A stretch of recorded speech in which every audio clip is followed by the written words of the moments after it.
चलिए भाई, so first question से हम लोग स्टार्ट कर रहे हैं और इसमें हम लोग कुछ मिसलेनियस मतलब क्वेश्चंस जो कि है अपने कवर करेंगे। तो आप सभी को क्लास में क्वेश्चन में आंसर करते हुए चलना है कि क्या हमारा जो कि आंसर है यह यहाँ पर बनेगा। ठीक है, चलिए। सो क्वेश्चन है कि भाई बेतला राष्ट्रीय उद्यान किस वर्ष राष्ट्रीय उद्यान के रूप में स्थापित किया गया था, यह आप लोगों को आंसर करके यहाँ पे बताना है। आंसर करेंगे सभी के सभी, क्या हो जाएगा क्वेश्चन में बताइए। बेतला राष्ट्रीय उद्यान की बात कर लेते हैं तो इसे किस वर्ष में नेशनल पार्क के रूप में जो कि है भाई यहाँ पर स्थापित किया गया था। सबसे पहले हम इस नेशनल पार्क की बात कर लेते हैं, क्या हो जाएगा कि भाई ये जो कि नेशनल पार्क है यह कहाँ पर है, यह है झारखंड में। और झारखंड में सिर्फ एक ही नेशनल पार्क है जो कि है बेतला नेशनल पार्क। ठीक है, याद रखिएगा। इसकी लोकेशन की बात करेंगे तो कहाँ पर है, छोटा नागपुर पठार पर, क्या हो जाएगा, छोटा नागपुर पठार पर इसकी लोकेशन है, ये आप लोग याद रखिएगा। और इसकी स्थापना की बात करेंगे सो 1986 में इसकी स्थापना यहाँ पर की गई थी। ठीक है, इसके साथ ही ये है, अगर हम इसकी बात करेंगे तो भाई यहाँ पर 1986 में राष्ट्रीय पार्क बनने के साथ साथ में ही इसकी अगर बात करेंगे तो विश्व में सबसे पहली बार जो कि जनगणना है, विश्व में पहली बार बाघ की जो कि जनगणना की गई थी, बाघ की गणना जो की गई थी, जनगणना नहीं है, गणना जो की गई थी यह 1932 में की गई थी और सबसे पहली बार यहाँ पर ही आयोजित की गई थी। ठीक है, याद रखिएगा। आंसर करेंगे, चलिए हम अगले क्वेश्चन में आंसर करके आप लोगों ने बताना है, ट्राई कीजिएगा। क्योटो प्रोटोकॉल पर किस वर्ष हस्ताक्षर किए गए थे, ये आप लोगों ने आंसर करके यहाँ पे बताना है। ओके अनामिका, बहुत अच्छे। ओके साक्षी, ओके मुस्कान, चलिए बहुत बढ़िया, आंसर करेंगे सभी के सभी। Good evening to all of you. चलिए आंसर करेंगे। ओके अतुल, चलिए आंसर करें सभी और क्लास को भी लाइक करते हुए चलिएगा आप सभी। ठीक है, चलिए बताएंगे क्या हो जाएगा, किस वर्ष में जो कि है यह क्योटो प्रोटोकॉल यहाँ पर किया गया था। क्योटो प्रोटोकॉल की बात कर लेते हैं तो यह कहाँ पर हुआ था, यह हुआ था जापान में। क्या हो जाएगा, कहाँ पर हुआ था, जापान में यह हुआ था। जो कि इसकी बात अगर की जाए तो यह 11 दिसंबर 1997 में यहाँ पर किया गया था। और इसके प्रभाव में आने की बात करें, इफेक्ट में यानी कि यह प्रभाव में कब यहाँ पर आया था, तो यह 16 अक्टूबर 2005 में, क्या हो जाएगा, 16 अक्टूबर 2005 में जो कि है यह प्रभाव में यहाँ पर आया था। तो आपका जो आंसर है यह क्या हो जाएगा कि 1997 में यह यहाँ पर किया गया था। अब क्यों किया गया था अगर हम इसकी बात करें तो यह क्लाइमेट चेंज को लेकर के यहाँ पर किया गया था। किसके लिए किया गया था, क्लाइमेट चेंज को लेकर के यह किया गया था कि ग्लोबल वार्मिंग में जिस तरह से कार्बन डाइऑक्साइड की बहुतता यानी कि मात्रा ज़्यादा देखने के लिए मिल रही है, तो यह एक चिंताजनक विषय है और हमें इसे कंट्रोल करने के ऊपर काम करना होगा। इसके साथ ही ग्रीन हाउस गैसेस के जो उत्सर्जन है उसमें जो कि अन्य गैसेस का भी योगदान है, उनके ऊपर भी हमें कम करने पर काम करना होगा। तो इन सभी के ऊपर इस क्योटो प्रोटोकॉल का आयोजन किया गया था। आगे आते हैं फिर अगले क्वेश्चन पर, आंसर कीजिएगा यहाँ पे क्या हो जाएगा कि कालिदास सम्मान की स्थापना किस साल में की गई थी, ये आप लोगों को बताना है। आंसर करेंगे क्या हो जाएगा। चलिए कालिदास सम्मान की बात करें तो जरा आंसर करने के लिए ट्राई कीजिएगा कि यह किस क्षेत्र में दिया जाता है। इसके साथ ही इसके बारे में आपको ये भी बताना है कि किस गवर्नमेंट के द्वारा दिया जाता है और कब इसकी शुरुआत हुई है। चलिए सबसे पहले चलिए कालिदास की बात कर लेते हैं। कालिदास की बात करें तो इन्हें भारत के शेक्सपियर के नाम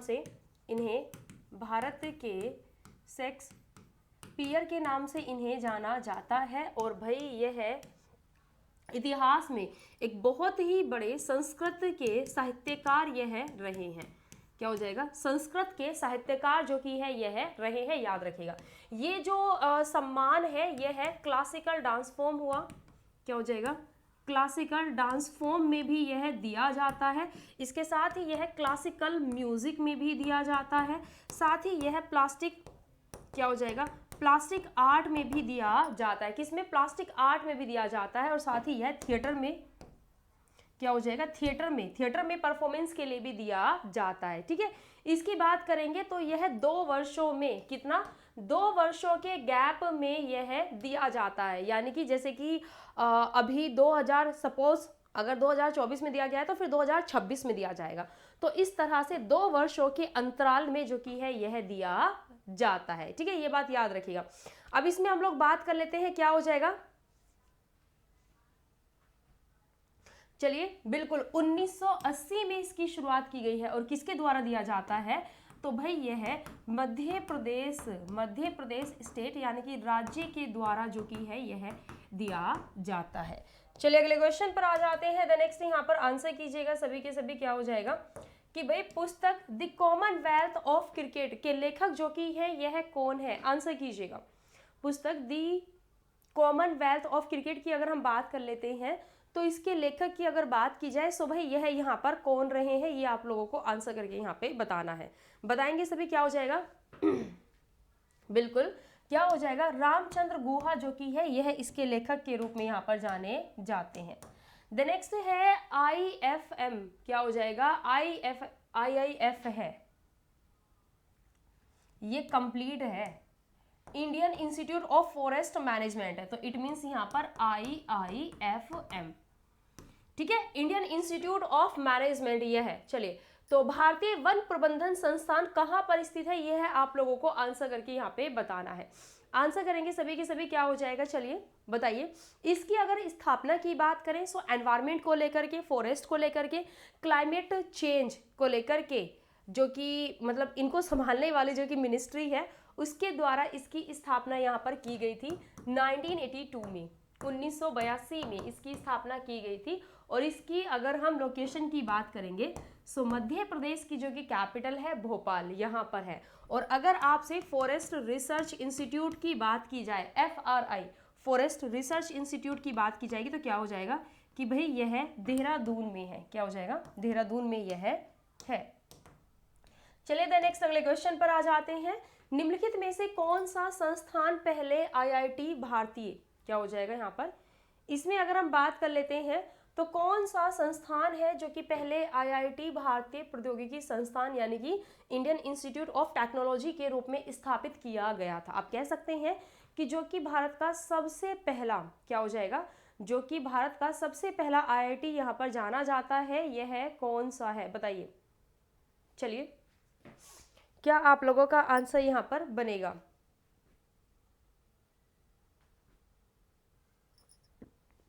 सॉरी आंसर करेंगे, क्या हो जाएगा, बिल्कुल इसकी अगर बात करें तो उस समय देश के जो कि प्रधानमंत्री थे यह जवाहरलाल नेहरू जी यहाँ पर रहे हैं। और अगर समय की बात करेंगे तो 1951 में इसकी स्थापना की गई थी। और यह क्या है, IIT खड़गपुर, क्या हो जाएगा, IIT खड़गपुर है। IIT खड़गपुर की बात करेंगे तो इसकी लोकेशन कहाँ पर है भाई, इसकी लोकेशन है पश्चिम बंगाल में। और यह भारत की ओल्डेस्ट IIT या भारत की ओल्डेस्ट IIT या भारत में स्थापित की गई सबसे पहली IIT के लिए जानी जाती है, इंडियन इंस्टीट्यूट ऑफ टेक्नोलॉजी के रूप में। ठीक है, चलिए द नेक्स्ट अगले क्वेश्चन पर आ जाते हैं। यहाँ पे आंसर करके बताएंगे, राष्ट्रीय ग्रामीण विकास संस्थान यह कहाँ पर स्थित है, यह आप लोगों को बताना है। National institute of rural development की अगर हम बात कर लेते हैं तो भाई बताइएगा सभी के सभी की यह कहाँ पर स्थित है। चलिए जी बिल्कुल ओके अतुल। चलिए बाकी सभी भी क्लास को आंसर करते हुए चलिएगा और सेशन को लाइक भी कर दीजिएगा सभी के सभी, ठीक है। चलिए जी दुनिया, डी ऑप्शन, ओके। बताएंगे, डी ऑप्शन नहीं है, नॉट श्योर।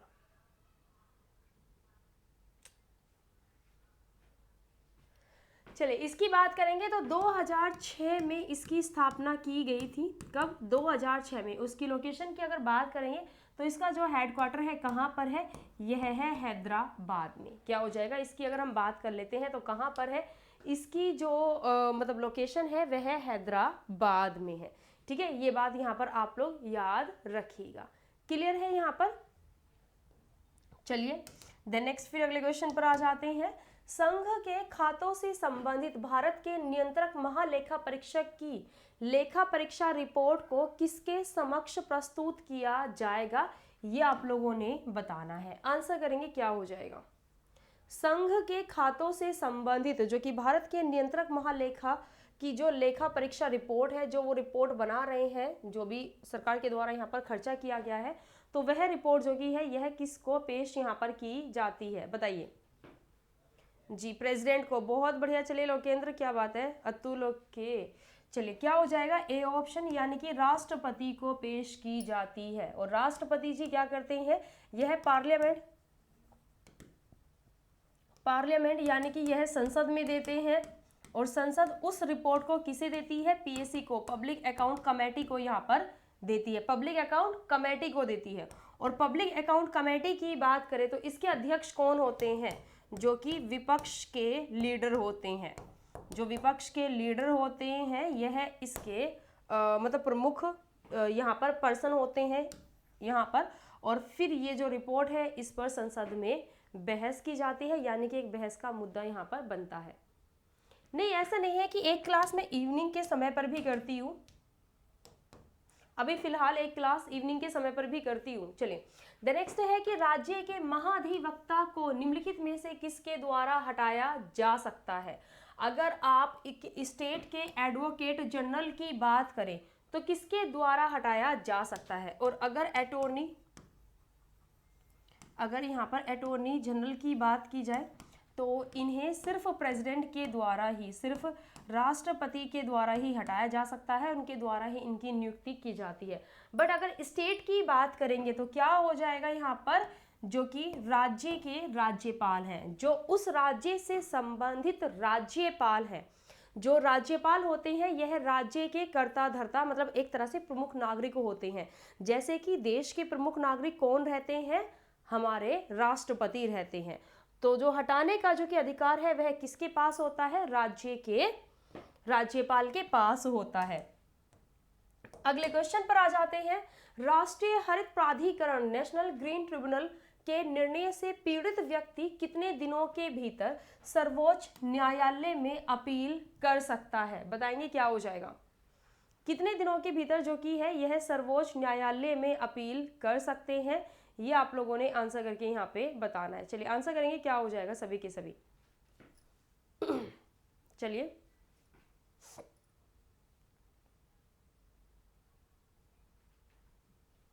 चलिए यहाँ पर जरा देखिएगा, सबसे पहले हम लोग यहाँ पर एनजीटी की बात कर लेते हैं, नेशनल ग्रीन ट्रिब्यूनल। यह एक विशेष न्यायिक निकाय है, यानी कि स्पेशल जुडिशियल बॉडी के लिए यह जाना जाता है। इसकी स्थापना की बात करेंगे तो 2010 में क्या हो जाएगा, 2010 में इसकी स्थापना यहाँ पर की गई थी। अगर हम इसके प्राधिकरण की बात करें, एक तरह से इसके सेंटर की बात करें, तो इसके आपको 5 एरिया में सेंटर यहाँ पर देखने के लिए मिलेंगे, जो कि आपको उत्तर में, यानी कि आपको नॉर्थ में क्या हो जाएगा, नॉर्थ में इसका सेंटर आपको देखने के लिए मिलेगा। आपको मिडल में क्या हो जाएगा, मध्य में यानी कि मिडल में देखने के लिए मिलेगा। आपको ईस्ट की ओर एंड सदर्न यानी कि साउथ की ओर, इसके साथ ही आपको यहाँ पर वेस्ट की ओर इसके जो कि कुछ सेंटर्स हैं यहाँ पर देखने के लिए मिलते हैं। और ये जनरली एनवायरनमेंट से संबंधित जो निर्णय होते हैं, जो कि पर्यावरण को लेकर के कुछ उद्देश्य होते हैं, तो उनके ऊपर इनकी मेनली एक विशेषज्ञता यानी कि एक स्पेशलिटी रहती है एनवायरनमेंट को लेकर के, ठीक है, याद रखिएगा। और यहाँ पर अगर हम बात करें क्या हो जाएगा, अगर कोई एनजीटी से पीड़ित व्यक्ति है तो यह 90 डेज यानी कि क्या हो जाएगा, कितने दिनों के भीतर, 90 दिनों के भीतर, यानी कि 90 डेज के अंदर जो कि है यह अपील कर सकता है, ठीक है। तो क्या हो जाएगा, डी ऑप्शन आपका सही आंसर जाएगा। वो पूछा हुआ क्वेश्चन है। आर्टिकल 163 निम्नलिखित में से किससे संबंधित है, ये आप लोगों को आंसर करके यहाँ पे बताना है। आर्टिकल अगर 163 की बात की जाए तो किससे, एक राज्य की सरकार के कार्य के संचालन से राज्यपाल को सहायता और सलाह देने के लिए मंत्रिपरिषद या राज्य को सूचना देने आदि के संबंध में मुख्यमंत्री के कर्तव्य या फिर उपरोक्त में से कोई नहीं, बताएंगे क्या हो जाएगा। किससे यह संबंधित है, यह आप लोगों को आंसर करके यहाँ पे बताना है सभी को, क्या हो जाएगा। बिल्कुल, क्या हो जाएगा इसकी अगर हम बात करेंगे तो क्या रहेगा कि भाई रुको रुको रुको रुको, क्या हो जाएगा इसकी अगर हम बात करेंगे तो किससे संबंधित है आर्टिकल 163, राज्यपाल को सहायता, बिल्कुल इंग्लिश में सी टिक हो गया था, क्या हो जाएगा राज्यपाल को सहायता और सलाह देने के लिए जो कि मंत्री परिषद है इनसे यह संबंधित है, कि भाई राज्यपाल को जो कि मंत्री परिषद है यह सलाह देने के लिए है। बॉम्बे स्टॉक एक्सचेंज की स्थापना की बात करेंगे तो कब बॉम्बे स्टॉक एक्सचेंज की स्थापना की गई थी, ये आप लोगों को बताना है, आंसर करेंगे। इसकी अगर बात कर ले तो यह भारत के ओल्डेस्ट स्टॉक एक्सचेंज के लिए जाना जाता है। इसके साथ ही यह भारत का ही नहीं, यानी कि सिर्फ इंडिया का ही नहीं बल्कि एशिया का भी, एशियाज लार्जेस्ट, या फिर आप कह सकते हैं कि भाई यह बिगेस्ट स्टॉक एक्सचेंज है, स्टॉक एक्सचेंज यहाँ पर है, एशिया का भी सबसे बड़ा है, ठीक है। और इसकी जो स्थापना है यह 1875 में यहाँ पर की गई थी, क्या हो जाएगा 1875 में इसकी स्थापना यहाँ पर की गई थी। बाकी इसके हेडक्वार्टर की बात करेंगे तो ये नाम से ही समझ में आ रहा है कि कहाँ पर है, मुंबई में है। उस समय पर मुंबई को बॉम्बे के नाम से जाना जाता था, तो इसका जो नाम है वो अभी भी बॉम्बे स्टॉक एक्सचेंज ही है। जैसे कि यहाँ के महाराष्ट्र में जो कि हाई कोर्ट है, तो भले ही शहर का नाम मुंबई हो गया है लेकिन अभी भी हाई कोर्ट को बॉम्बे हाई कोर्ट के नाम से ही जाना जाता है। चलिए द नेक्स्ट अगले क्वेश्चन पर आ जाते हैं। पानीपत का द्वितीय युद्ध पानीपत में कब हुआ था? चलिए आंसर करेंगे, क्या हो जाएगा पानीपत का जो कि भाई दूसरा युद्ध है यह पानीपत में कब यहाँ पर हुआ था, बताएंगे क्या हो जाएगा। चलिए बताएंगे क्या हो जाएगा। देखो यहाँ पर बात कर लेते हैं, पानीपत का जो सबसे पहला युद्ध है यह हुआ था 1526 में, और सबसे पहला जो पानीपत का युद्ध है यह बाबर, क्या हो जाएगा बाबर और इब्राहिम लोदी के बीच में लड़ा गया था, जिसके बाद बाबर ने इब्राहिम लोदी को हराते हुए दिल्ली पर मुगल सल्तनत की नींव रखी थी, और इस तरह से भारत में मुगल शासन की शुरुआत हुई थी, ठीक है। साथ ही अगर हम दूसरे पानीपत के युद्ध की बात करेंगे तो यह 5 नवंबर 1556 में यहाँ पर हुआ था। कब?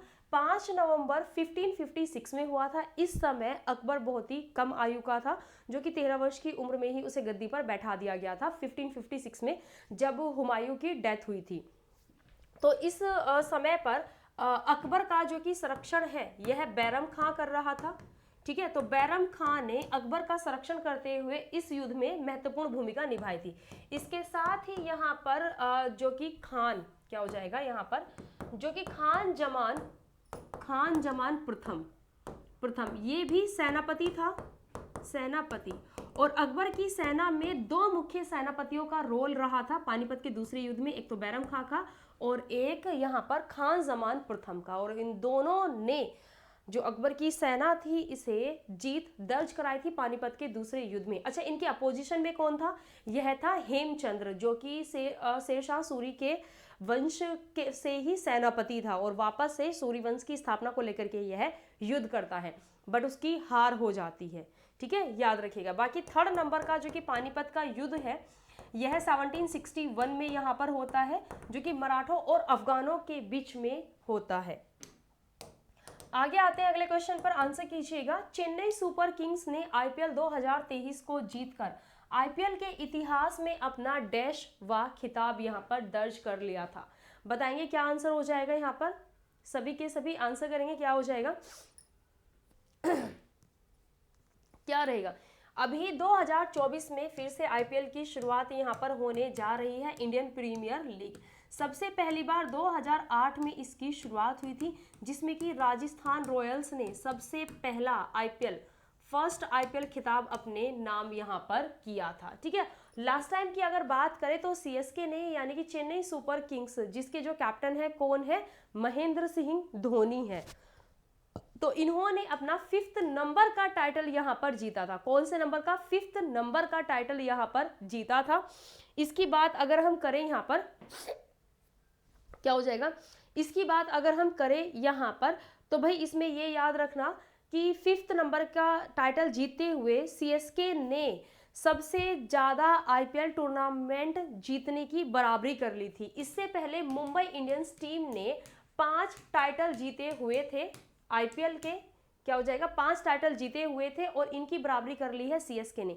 यानी कि प्रेजेंट टाइम में अगर हम बात करें तो सबसे ज़्यादा आईपीएल टूर्नामेंट 2 टीम ने जीते हुए हैं, मुंबई इंडियंस ने और सीएसके ने जीते हुए हैं। ठीक है, इस बार की अगर बात कर लें यहाँ पर हम लोग, तो यह 16th नंबर का एडिशन जो कि है यहाँ पर रहा था, जिसमें कि जो सबसे ज़्यादा यहाँ पर विकेट लेते हैं ना, उन्हें पर्पल कैप दी जाती है आईपीएल में। और पर्पल कैप जो दी गई थी 2023 में, पर्पल कैप जो कि दी गई थी 2023 में, यह किसे दी गई थी, किसी को याद है? गुजरात टाइटंस की ओर से खेल रहे थे मोहम्मद शम्मी। क्या हो जाएगा, मोहम्मद शम्मी जो कि है यह खेल रहे थे, और मोहम्मद शम्मी ने इस आईपीएल टूर्नामेंट में 28 विकेट यहां पर लिए थे, और इतने विकेट के साथ में इन्हें यहां पर पर्पल कैप से नवाजा गया था। ठीक है, ये बात आप लोग यहां पर याद रखिएगा। चलिए आगे बढ़े हम लोग। चलिए द नेक्स्ट है हमारा अगला क्वेश्चन यहाँ पर कि भाई किस राज्य ने 13वीं हॉकी इंडिया उप जूनियर पुरुष राष्ट्रीय चैंपियनशिप का खिताब जो कि है यह जीता है? ये आप लोग को आंसर करके यहाँ पे बताना है। बताएंगे क्या हो जाएगा?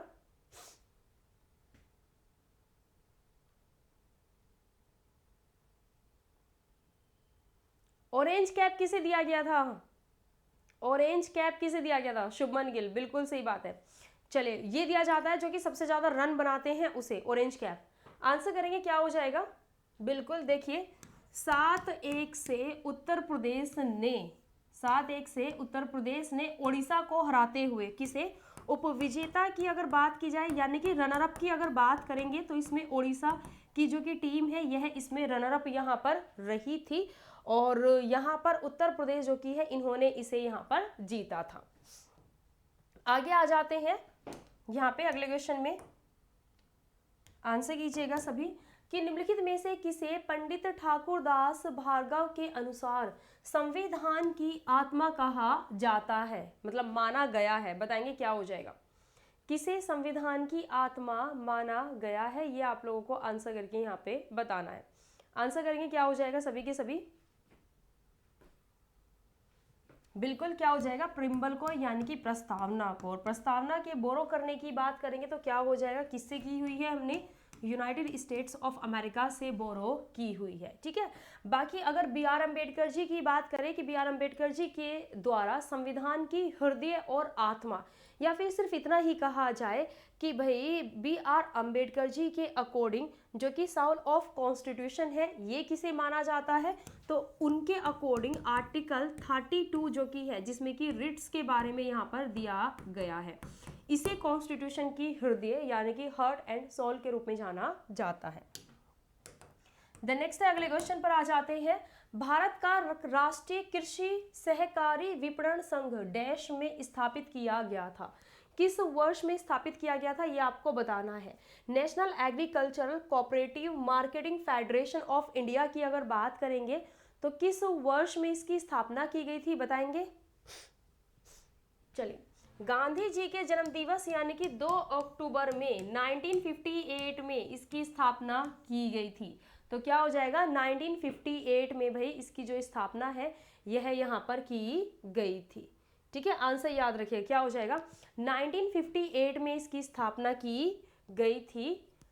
चलिए अगले क्वेश्चन पर आ जाते हैं। द नेक्स्ट यहाँ पे आंसर कीजिएगा। संसद सदस्य स्थानीय क्षेत्र विकास योजना के तहत संसद के प्रति सदस्य वार्षिक पात्रता डैश है, बताएंगे क्या हो जाएगा? आंसर करेंगे यहाँ पे क्या हो जाएगा क्वेश्चन में? संसद सदस्य स्थानीय क्षेत्र विकास योजना के तहत जो कि है संसद के प्रति सदस्य वार्षिक पात्रता होते हैं कितने रुपए के लिए, बताइए? बताएंगे क्या हो जाएगा? संसद जो कि संसद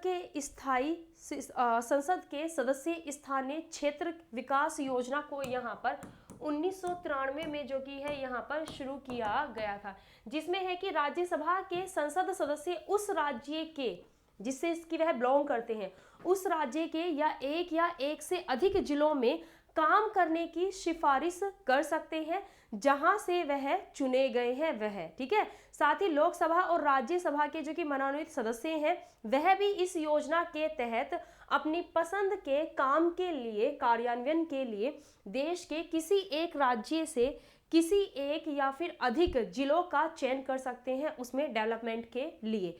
और इसके लिए वह जो कि प्रति सदस्य जो कि पात्र होते हैं वह 5 करोड़ रुपए के लिए यहाँ पर पात्र होते हैं, पात्रता। भारत के निम्नलिखित भागों में से कौन सा मानसून के लौटने से वर्षा प्राप्त करता है? बताइए क्या हो जाएगा। मानसून के यहाँ पर लौटने से वर्षा को प्राप्त करता है, आंसर करेंगे क्या हो जाएगा। चलिए, जब मॉनसून वापस लौट रहा होता है तो तब उस क्षेत्र में वर्षा होती है, तो क्या हो जाएगा यहाँ पर तमिलनाडु। तमिलनाडु वाला जो कि कोस्ट है यहाँ पर, है ना, जिसे कि कोरोमंडल कोस्ट के नाम से जाना जाता है, और यह तमिलनाडु से लेकर के आंध्र प्रदेश तक का यहाँ पर है। तो यहाँ पर जब मॉनसून वापस लौट रहे होते हैं तो वह कभी कभी यहाँ पर बारिश करते हुए जाते हैं। द नेक्स्ट है कि 2001 की जनगणना 2001 की जनगणना से 2011 की जनगणना में उत्तर प्रदेश के लिंग अनुपात में शुद्ध वृद्धि जो की है यह क्या यहाँ पर रही थी? बताएंगे आंसर करके क्या हो जाएगा। शुद्ध वृद्धि जो कि यहाँ पर देखी गई थी वह कितनी देखी गई थी? शुद्ध वृद्धि मतलब जैसे कि अगर मैं 2001 की बात करूं तो 2001 में जो कि उत्तर प्रदेश का लिंग अनुपात रहा था यह 898 फीमेल्स की संख्या रही थी 1000 मेल पर। वहीं अगर मैं 2011 की बात करूं तो अगर 2011 की बात करूं तो 912 महिलाओं की संख्या रही थी 1000 मेल पर, ठीक है, ये बात याद रखिएगा, ठीक है। यहाँ पर अगर मैं लिटरेसी रेट की बात करूं कि उत्तर प्रदेश में जो कि लिटरेसी रेट है ये 2011 के अकॉर्डिंग कितना यहाँ पर रहा है तो 67.68% यहाँ पे रहा है। और इस लिटरेसी रेट में अगर हम पुरुषों और महिलाओं की साक्षरता की बात करेंगे, अगर हम मेंस के लिटरेसी रेट की बात करें तो कुछ 77.28% यहाँ पे रहा है। यह मेंस का साक्षरता यानी कि पुरुष कितने पढ़े लिखे हैं वो यहाँ पर रेशो रहा है, ठीक है। वहीं अगर हम महिलाओं की बात करें, विमेंस की बात करें तो विमेंस का लिटरेसी रेट कितना देखा गया है यहाँ पर 57.18% यहाँ पर देखा गया है। क्या हो जाएगा भाई 57.18% यहाँ पर देखा गया है, ये चीज याद रखिएगा।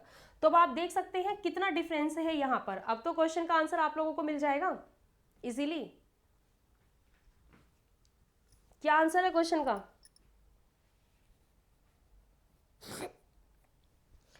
कोई बात नहीं, जब डेली पढ़ोगे ना कमांडो तो आंसर आएगा। एक दिन में तैयारी नहीं होती है, जब डेली आप पढ़ते हैं तो तब अच्छे से तैयारी होती है। और जो अच्छे से आंसर्स कर पा रहे हैं उनसे पूछिए कि उन्हें कितना अनुभव है। चलिए, अब कितना डिफरेंस है, ये 35 है। 35 कैसे है? हाँ, अगर आप 912 में से यहाँ पर जो कि है आप यहाँ पर माइनस करेंगे तो कितना यहाँ पर आपका बाकी रहेगा दशकीय में, बताओगे? ए होगा पक्का। चलिए बताएंगे क्या हो जाएगा।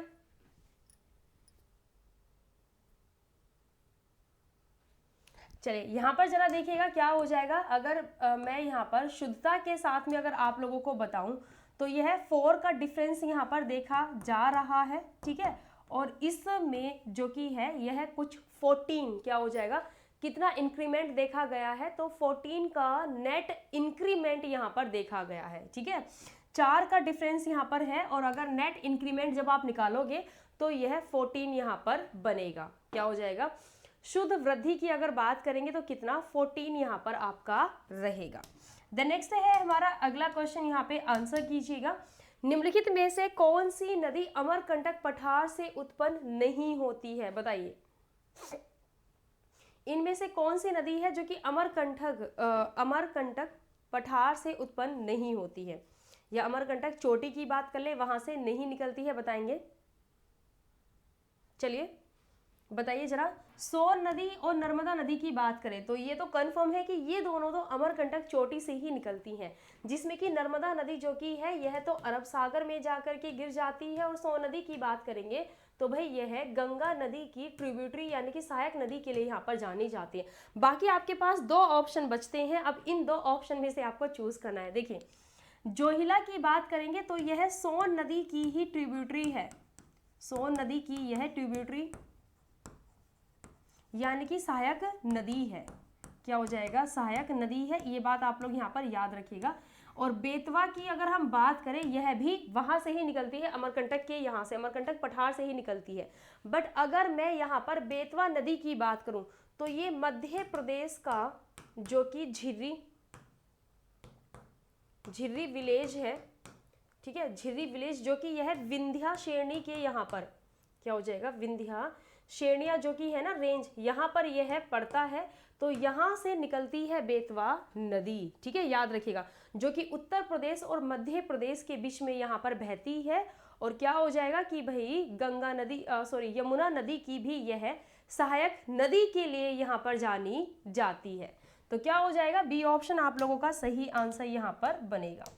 द नेक्स्ट है जनजातियों के ग्रीन गोल्ड के रूप में जाना जाने वाला पौधा जो कि है यह कौन सा है, जो कि जनजातियों के द्वारा इसे ग्रीन गोल्ड के रूप में जाना जाता है, बताएंगे क्या हो जाएगा। और इसके अगर हम एग्जाम्पल की बात करें कि यह किस चीज़ का एग्जाम्पल है, मतलब जैसे फ्रूट्स का, वेजिटेबल्स का तो खैर है नहीं तो फ्रूट्स होता तो भी खाया जाता, यह एक्चुअली ग्रास का एक एग्जाम्पल है, इसे ग्रास में ही माना जाता है, और यह है बांस। जनरली बैम्बो का जो कि सबसे ज़्यादा उत्पादन है यह आप लोगों को भारत के नॉर्थ ईस्ट स्टेट्स में देखने के लिए मिलता है, ठीक है। इवन मिजोरम राज्य में अगर मैं बात करूं, क्या हो जाएगा, मिजोरम राज्य में अगर हम बात करें तो यहाँ पर बैम्बो डांस भी किया जाता है, बैम्बो डांस, ठीक है, याद रखेंगे। सो क्या हो जाएगा आप लोगों का जो कि है यहाँ पर बांस सही आंसर यहाँ पर रहेगा, ठीक है। क्लियर है यहाँ पर चीजें, किसी को कोई डाउट?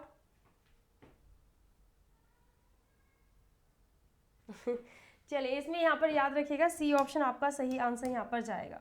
चलिए द नेक्स्ट है हमारा अगला क्वेश्चन यहाँ पर, निम्नलिखित में से कौन सा दुनिया का सबसे बड़ा डेल्टा है। ये तो बहुत ही बेसिक सा क्वेश्चन है, आंसर करेंगे क्या हो जाएगा। चलिए सभी जरा क्वेश्चन में आंसर करेंगे भाई, अब तो कोई दिक्कत नहीं होनी चाहिए बिल्कुल भी। क्या हो जाएगा, गंगा ब्रह्मपुत्र डेल्टा। गंगा ब्रह्मपुत्र डेल्टा की बात करेंगे, लगभग 10,000 किलोमीटर स्क्वायर से भी ज़्यादा इसका एरिया है, ठीक है। इसका 40% हिस्सा जो कि है यह भारत के पश्चिम बंगाल राज्य में आता है, बाकी इसका 60% जो कि हिस्सा है यह बांग्लादेश में यहाँ पर आता है, ठीक है। और इनका जो कि डेल्टा है इसे किस नाम से जाना जाता है, इसे सुंदरबन डेल्टा के नाम से जाना जाता है, जो कि बे ऑफ बंगाल की ओर यह बनता है। क्या हो जाएगा, बे ऑफ बंगाल की ओर यह बनता है, और यह दुनिया के सबसे बड़ी नदी डेल्टा के रूप में जाना जाता है। इवन इसकी अगर बात करेंगे तो गंगा नदी से यह डेल्टा जो कि है यह दुनिया के सबसे बड़े उपजाऊ क्षेत्रों में से भी एक यहाँ पर आता है, ठीक है। चलिए क्वेश्चन पर आ जाते हैं। द नेक्स्ट यहाँ पर, सुंदरबन का नाम किस पेड़ की प्रजाति के नाम पर रखा गया है, ये आप लोगों को बताना है, आंसर करेंगे क्या हो जाएगा। चलिए बताएंगे सभी क्वेश्चन में क्या हो जाएगा, बताएंगे क्या हो जाएगा। अगर हम सुंदरबन डेल्टा की बात कर लेते हैं तो इसका जो नाम है सुंदर, ये किससे गया है,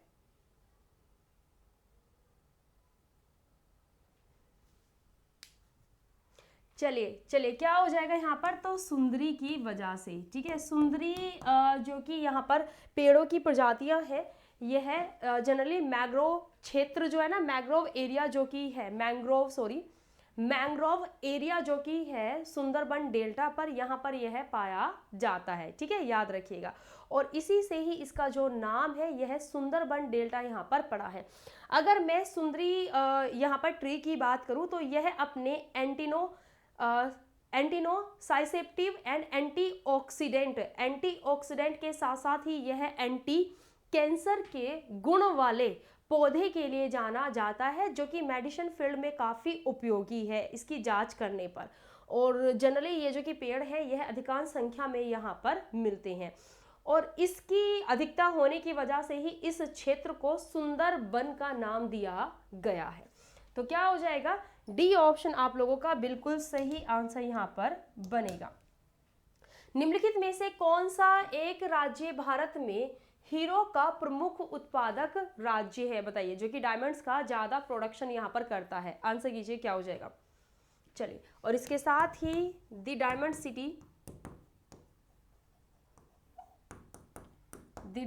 सिटी ऑफ एमपी या फिर भारत की अदर डायमंड सिटी के लिए भी यहाँ पर जाना जाता है किसको, मध्य प्रदेश के पन्ना शहर को, मध्य प्रदेश के पन्ना शहर को, ठीक है, जाना जाता है। यहाँ पर जो कि पन्ना माइन है ना, यह अपने डायमंड के प्रोडक्शन के लिए जानी जाती है। लेकिन अगर हम इसकी बात करें तो अभी भारत में हीरे का जो कि उत्पादन है यह बहुत ही कम देखने के लिए यहाँ पर मिलता है, ठीक है।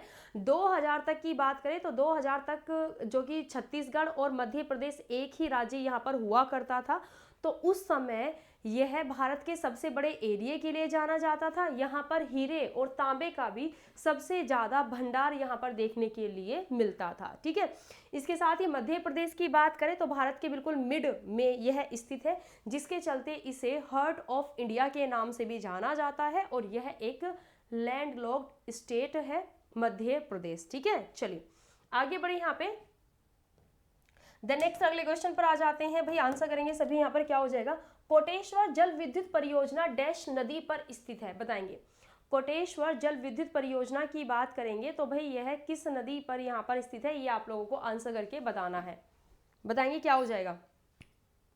चलिए, कोटेश्वर जल विद्युत परियोजना, इसकी बात करेंगे तो हाइड्रो इलेक्ट्रिसिटी, इट मीन्स कि बिजली के उत्पादन के लिए जो कि है इस प्रोजेक्ट को यहाँ पर बनाया हुआ है, और यह भागीरथी नदी पर ही बना हुआ है उत्तराखंड राज्य में। उत्तराखंड राज्य में जहाँ पर की टिहरी, क्या हो जाएगा यहाँ पर, जहाँ पर की टिहरी डैम यहाँ पर बना हुआ है, तो इस टिहरी डैम से लगभग 22 किलोमीटर की दूरी पर जो कि है कोटेश्वर हाइड्रो इलेक्ट्रिक प्रोजेक्ट यहाँ पर बना हुआ है, ठीक है, याद रखिएगा। सो क्या हो जाएगा यहाँ पर सी ऑप्शन। निम्नलिखित में से कौन सा पर्वत भारत और नेपाल के मध्य में स्थित है, ये आप लोगों ने आंसर करके यहाँ पे बताना है। आंसर करेंगे सभी क्वेश्चन में, क्या हो जाएगा, कौन सा पर्वत है जो कि भारत और नेपाल के मध्य में यहाँ पर स्थित है। चलिए, जिसे कि भारत के सबसे ऊंचे माउंटेन के लिए भी जाना जाता है, और अगर आप वर्ल्ड में बात करोगे तो वर्ल्ड में यह 3rd नंबर के हाईएस्ट माउंटेन के लिए जाना जाता है। कौन सा है, यह है कंचनजंगा। कंचनजंगा की ऊंचाई की बात करेंगे 8586 मीटर इसकी ऊंचाई है, और यह भारत की सबसे ऊंची चोटी के लिए जाना जाता है, जो कि पूरी तरह से भारत में स्थित नहीं है, बट इसकी बात करें तो लगभग 30% हिस्सा इसका सिक्किम राज्य में, बाकी 70% हिस्सा इसका नेपाल राज्य में यहाँ पर आता है, ठीक है, ध्यान रखिएगा। क्लियर है यहाँ पर। बाकी कंचनजंगा पर सबसे पहले पर्सन जिन्होंने की चढ़ाई की थी, यह 1955 में 1955 में यहाँ पर चढ़ाई की थी, और यह जॉय ब्राउन थे। कौन थे, जॉय ब्राउन, और जॉय ब्राउन के साथ में एक और व्यक्ति यहाँ पर थे जो कि है जॉर्ज बैंड। ये 2 व्यक्ति थे जिन्होंने की सबसे पहली बार कंचनजंगा माउंटेन की चढ़ाई यहाँ पर की थी, ठीक है, क्लियर है यहाँ पर। और एक बात और आपको पता है कि 1852 तक 1852 तक जब तक कि माउंट एवरेस्ट की चढ़ाई नहीं की गई थी, लगभग 18 बल्कि इसे फाइंड नहीं किया गया था, ये कहूँगी माउंट एवरेस्ट को। 1852 तक दुनिया का सबसे ऊंचा जो माउंटेन है वह कंचनजंगा को ही माना जाता था, यानी कि माउंट एवरेस्ट के बारे में लोगों को इतनी नॉलेज नहीं थी। तो लोगों को लगता था कि सबसे ऊंचा जो माउंटेन है ना इन दी वर्ल्ड वह कंचनजंगा ही है। तो 1852 तक इसे ही सबसे ऊंचा पहाड़ माना जाता था। क्वेश्चन है कि निम्नलिखित में से कौन सा राज्य भारत में मैग्नीज का सबसे बड़ा उत्पादक राज्य है? बताएंगे क्या हो जाएगा। मैग्नीज का जो कि सबसे ज़्यादा उत्पादन यहाँ पर कर रहा है, ये आप लोगों को आंसर करके बताना है कि क्या हमारा आंसर यहाँ पर बन जाएगा। चलिए बताइए क्या हो जाएगा। सबसे ज़्यादा मैग्नीज का उत्पादन करने वाला जो कि राज्य है यह है कौन सा है? आंध्र प्रदेश, ओडिशा, बिहार या फिर राजस्थान? बताएंगे क्या हो जाएगा। चलिए, आंध्र प्रदेश है, ओडिशा है, बिहार है और राजस्थान है। देखो वैसे तो अगर मैं बात करूं तो यहाँ पर लास्ट टाइम की रिपोर्ट के अनुसार जो कि 2021 से 22 की रिपोर्ट है, ठीक है, क्योंकि देखो रिपोर्ट के अकॉर्डिंग भी यहाँ पर आंकड़े चेंज हो जाते हैं, इसीलिए मैं ईयर के साथ में आपको रिपोर्ट बता रही हूँ। हो सकता है कि रिपोर्ट आ जाए और फिर ये आंकड़े चेंज हो जाए। तो इस रिपोर्ट के अनुसार मध्य प्रदेश जो कि है यह भारत में जितना भी मैग्नीज का उत्पादन होता है उसका 31.50% ये अकेले ही उत्पादन करता है, ठीक है। इसके साथ ही दूसरे नंबर पर यहाँ पर जो कि महाराष्ट्र राज्य है यह 27% यहाँ पर मैग्नीज का उत्पादन करता है, ठीक है। इसके साथ ही यहाँ पर थर्ड नंबर की बात करते हैं तो यह ओडिशा राज्य है जो कि 19% जो कि है उत्पादन कर रहा है। अब अगर आप टॉप 3 स्टेट्स की बात करो तो इनमें सिर्फ ओडिशा राज्य ही आप लोगों को ऑप्शन में दिया हुआ है, ना तो मध्य प्रदेश तो है ही नहीं, ना ही महाराष्ट्र है, तो फिर आपको ऑप्शन के अकॉर्डिंग चूज करना पड़ेगा ओडिशा राज्य को, ठीक है। अगर आप इन चारों राज्यों में बात करेंगे तो इन चारों राज्यों में सबसे ज्यादा उत्पादन ओडिशा राज्य ही यहाँ पर कर रहा है, ठीक है। इसके साथ ही अगर आप फोर्थ नंबर की बात करेंगे तो फोर्थ नंबर पर यहाँ पर कर्नाटक राज्य है। फिफ्थ नंबर की बात करोगे तो फिफ्थ नंबर पर यहाँ पर आंध्र प्रदेश राज्य यहाँ पर आता है उत्पादन करने में। सिक्स्थ नंबर की बात करेंगे यहाँ पर तो सिक्स्थ नंबर का यहाँ पर याद नहीं है, फिफ्थ टॉप 5 के बारे में ही याद रखिएगा, ठीक है। क्या हो जाएगा आंध्र प्रदेश तक। तो ये टॉप 5 स्टेट्स हैं जो कि यहाँ पर उत्पादन कर रहे हैं, ठीक है, याद रखिएगा। इसके साथ ही अगर हम वर्ल्ड में बात करें तो वर्ल्ड में जितने भी देश मैग्नीज के अग्रणी उत्पादक देशों के लिए जाने जाते हैं तो भारत भी मैग्नीज भंडार के लिए जाना जाता है, ठीक है। तो ये सभी चीजें जो कि हैं यहाँ पर आप लोग इसमें याद रखिएगा, ठीक है। इसके साथ ही जिन्होंने कि सेशन को अभी तक यहाँ पर लाइक नहीं किया है तो सभी के सभी सेशन को यहाँ पर लाइक कर दीजिएगा। चलिए सभी के सभी जो कि हैं सेशन को यहाँ पर लाइक कर दीजिएगा। अपनी क्लास का टाइम ठीक है बता देती हूँ, तो सभी के सभी सेशन को फटाफट से यहाँ पर लाइक कर देंगे जिन्होंने कि अभी तक क्लास को लाइक नहीं किया है, जल्दी से, ठीक है। इसके साथ ही सुबह 7 बजे अपनी करंट अफेयर की क्लास होती है, सभी के सभी करंट अफेयर की क्लास भी ज्वाइन किया करो।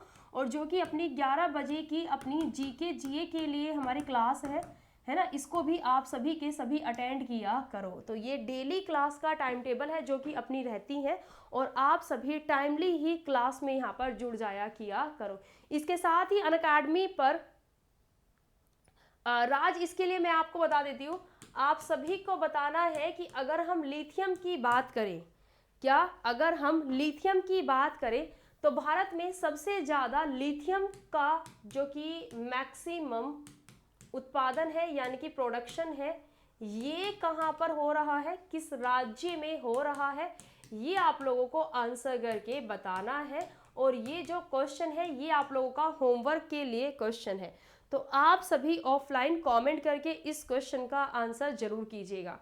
जीके को इम्प्रूव करने का यही सॉल्यूशन है कि आप डेली चीज़ों की प्रैक्टिस करें। जब डेली चीज़ों की प्रैक्टिस करेंगे सबसे पहले तो हिस्ट्री, पॉलिटी, ज्योग्राफी, इन सभी को टॉपिक वाइज पढ़िए ताकि वो चीज़ें आपको समझ में आए। फिर डेली करंट अफेयर जो नए नए पॉइंट्स निकल करके आ रहे हैं उन्हें करंट अफेयर के थ्रू आप कवर कीजिए। देन उसके बाद फिर प्रैक्टिस में आप ज़्यादा अच्छा स्कोर यहाँ पे कर पाओगे। अनअकैडमी में स्पेशल क्लास में जो कि मेरी क्लास होती है स्पेशल में वह 8 PM पर होती है, बाकी प्लस में मेरी जो क्लास है यह 12 बजे होती है। यह स्पेशल में क्लास का टाइम है मेरा, ठीक है, 8 बजे, तो आप मुझे ज्वाइन कर सकते हैं इस समय पर। चलिए फिलहाल इस सेशन को हम लोग यहाँ तक ही रखते हैं। आप सभी क्लास को लाइक कर दीजिएगा जिन्होंने कि अभी तक क्लास को लाइक नहीं किया है। साथ ही भाई आप सभी यहाँ पर मेरे कोड को यूज़ करते हुए मैक्सिमम डिस्काउंट के साथ में अपने सब्सक्रिप्शन के ऑफर को यहाँ पर ज्वाइन कर सकते हैं। मेरा कोड है SOTY और मेरे कोड को यूज़ करते हुए आइकॉनिक या फिर आप लोग प्लस सब्सक्रिप्शन यहाँ पर ले सकते हैं। अगर आइकॉनिक की बात करें तो इसमें आप लोगों को फिजिकल नोट्स भी मिलते हैं। बाकी प्लस में जो आप लोगों को full length test series, previous year test series, साथ ही लाइव क्लासेस आपको मिलती हैं, ठीक है, और यहाँ पर PDF, साथ ही लाइव टेस्ट और क्यूज आपको मिलते हैं। तो वो सभी की सभी चीज़ें आप लोगों को आइकॉनिक में भी यहाँ पर मिलती हैं। तो 2 तरह का एनरोलमेंट आप कर सकते हैं, प्लस और आइकॉनिक, ठीक है। इसके साथ ही यहाँ पर आप लोग अनअकैडमी एप्लीकेशन को डाउनलोड करके यहाँ पर आप लोग को SSC के काफ़ी नोट्स यहाँ पर मिलते हैं। तो आप सभी उन सभी का भी बेनिफिट यहाँ पर उठा सकते हैं, ठीक है।